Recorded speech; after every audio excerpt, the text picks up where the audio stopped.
দিদি ভাই, ইলিশ মাছ খাবি?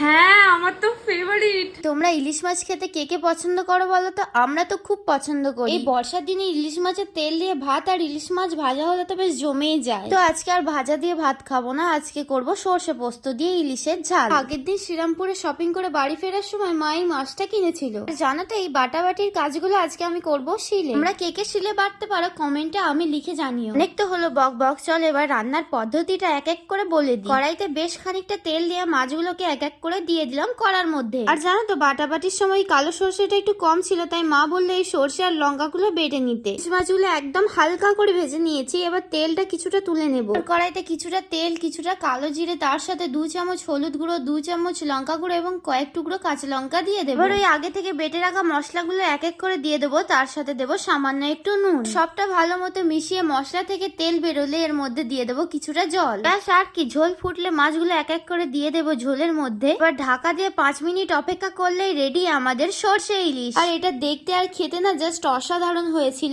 কে কে ইলিশ মাছ পছন্দ করো অবশ্যই জানিও। আজকের মতো আসি, দেখা হচ্ছে নেক্সট ভিডিওতে।